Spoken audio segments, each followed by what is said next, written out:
Εστιατόριο Κοζάνης, σε συνεργασία με το Σωματείο Καφετεριών και Εστίασης Κοζάνης ο Ερμής και με την υποστήριξη των Κέντρων Ανάπτυξης Δεξιοτήτων Κοζάνης, διοργάνωσαν το επιμορφωτικό πρόγραμμα με τίτλο Digital Marketing και ψηφιακά εργαλεία στην εστίαση.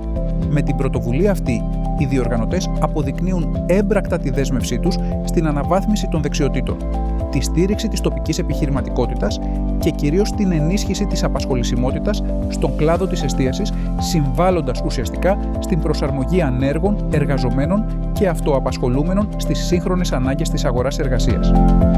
Σήμερα η μέρα ανήκει στο Σωματείο Εστίασης Κοζάνης Ερμής. Από το Σωματείο σήμερα θα γίνει εκδήλωση του Digital Marketing. Έχουν δρομολογηθεί και άλλα 3 σεμινάρια, όπως είναι το HASP, Τεχνική Ασφαλείας, και τα σεμινάρια του ΕΦΕΤ.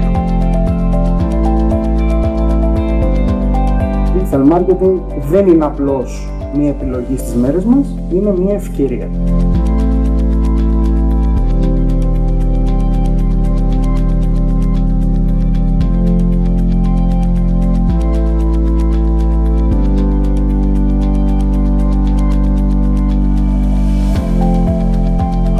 Σήμερα μιλήσαμε για ψηφιακό marketing, μιλήσαμε για ψηφιακά δεδομένα, για την αξιοποίηση των δεδομένων.